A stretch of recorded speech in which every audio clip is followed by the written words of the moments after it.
Assalamualaikum warahmatullahi wabarakatuh. Apa kabar teman-teman semuanya di rumah? Mudah-mudahan teman-teman semuanya dalam keadaan sehat ya, dan tetap selalu patuhi protokol COVID-19. Nah, teman-teman, hari ini kita akan belajar tentang benda-benda di sekitarku di tema 3C subtema 1. Nah, apakah kalian tahu benda itu apa? Apakah manusia, hewan, tumbuhan, atau cahaya? Nah, ayo kita cari tahu. Nah, masih ingatkah teman-teman benda hidup dan benda mati? Benda hidup adalah benda yang memiliki ciri tumbuh, bergerak, berkembang biak, dan bernafas. Sedangkan benda mati yang tidak memiliki ciri-ciri tersebut. Nah, di sini ada benda hidup dan benda mati. Benda hidup seperti manusia, hewan, dan tumbuhan. Sedangkan benda mati ada banyak sekali. Ada meja, kursi, pensil, dan lain sebagainya. Benda memiliki dua ciri. Yang pertama, menempati ruang. Yang kedua, memiliki massa atau berat. Misalnya, minyak goreng jika diletakkan di sebuah tempat, maka dia bisa menempati ruang. Radio, hewan, balon, ember, es. Kemudian kita perhatikan di sini ada panas api unggun, cahaya, lampu, dan suara. Apakah panas api unggun, cahaya lampu, dan suara itu termasuk benda? Nah, kita perhatikan dulu ciri yang kedua, yaitu sebuah benda memiliki ciri, memiliki massa atau berat. Nah,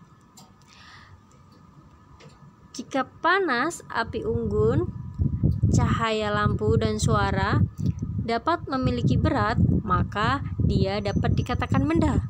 Tapi panas api unggun, cahaya lampu, dan suara tidak bisa kita ketahui beratnya. Maka panas api unggun, cahaya lampu, dan suara bukan dinamakan benda. Nah, jadi sebuah benda memiliki dua ciri. Yang pertama, menempati ruangan. Jika ditempatkan pada suatu tempat, benda itu bisa ditempatkan. Kemudian yang kedua, memiliki massa atau berat. Nah, pengelompokan benda berdasarkan bahan pembuat. Yang pertama, kayu, kaca, logam, kain, karet, dan plastik. Kayu berasal dari pohon. Contoh benda yang terbuat dari kayu ada meja, ada lemari,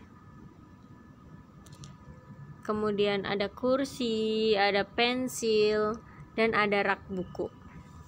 Apa sih kelebihan dari kayu? Nah, ternyata kayu itu mudah dibentuk, tahan lama, contohnya kayu jati, dan kuat. Tapi kayu juga memiliki kelemahan. Kelemahan kayu adalah mudah terbakar, kemudian mudah termakan hewan rayap.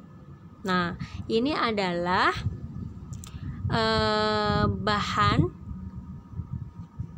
pembuat benda, yaitu kayu. Bahan pembuat benda yang kedua adalah kaca. Apa saja contohnya benda yang terbuat dari kaca?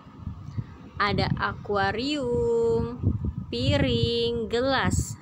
Nah, ini ada botol dan gelas.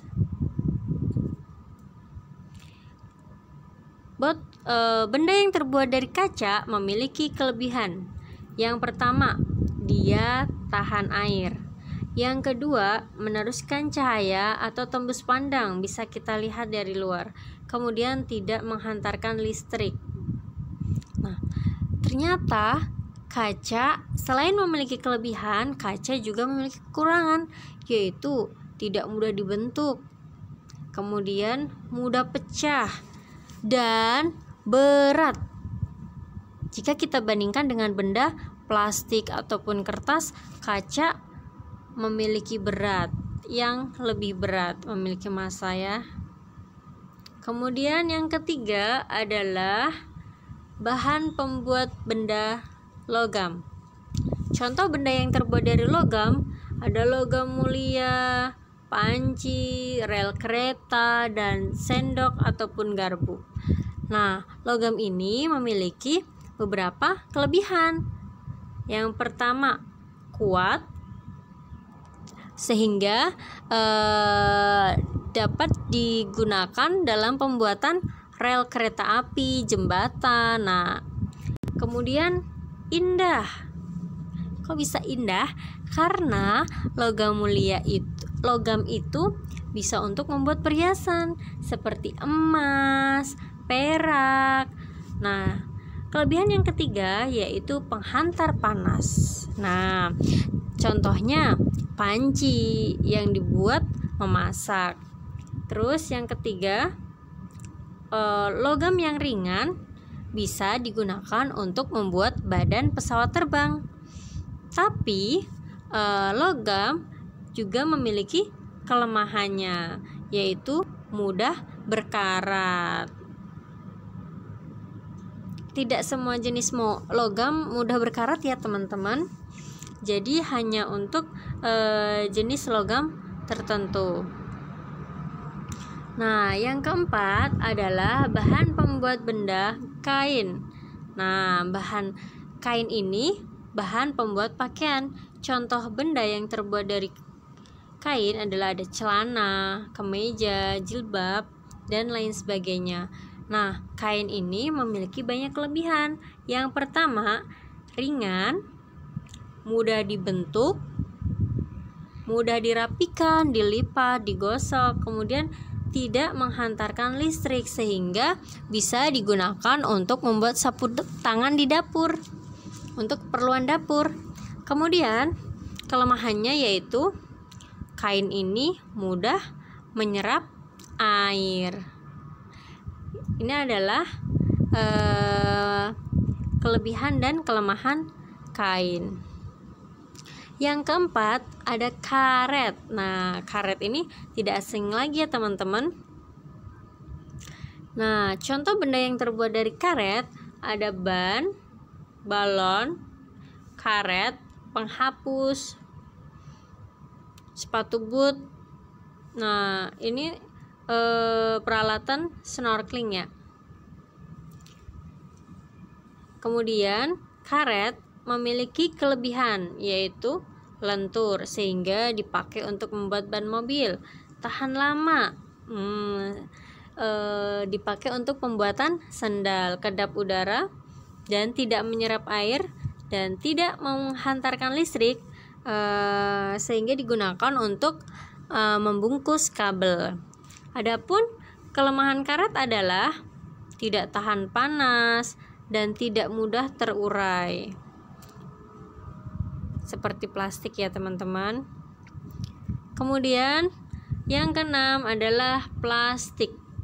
Contoh benda yang terbuat dari plastik ada sisir, tempat sampah, botol, ada kaca, ada tempat menyimpan perabotan loker kecil. Terus kemudian kelebihan dari plastik adalah murah, kemudian ringan, tidak mudah pecah, terus tahan lama, tahan air, dan tidak menghantarkan listrik. Adapun kelemahannya yaitu sulit membusuk atau terurai di dalam dan mudah meleleh atau terbakar. Ini adalah kelemahan plastik. Karena plastik memiliki banyak keunggulan, plastik banyak dimanfaatkan untuk banyak keperluan. Namun, karena susah terurai, sampah plastik berdampak buruk bagi lingkungan. Dampak yang pertama, membuat tanah berkurang kesuburannya. Karena adanya sampah plastik, membuat air dan mineral tidak dapat menembus tanah. Nah, jadi banyaknya plastik membuat air dan mineral tidak dapat menembus tanah, sehingga tanah menjadi tidak subur. Kemudian dampak yang kedua yaitu menyebabkan pencemaran air, sehingga membahayakan makhluk hidup di air. Nih, seperti kepiting yang terperangkap dalam botol bekas aqua gelas. Nah, kasihan ya teman-teman. Nah, makanya kita upayakan untuk melakukan langkah 3R. Apa sih 3R itu? Nah, karena plastik berdampak buruk bagi lingkungan, maka kita harus melakukan langkah nyata untuk mengurangi sampah plastik. Kita tidak mungkin menghapus penggunaan plastik keseluruhannya. Nah, kita lakukan langkah 3R. Reduce, reuse, dan recycle. Reuse,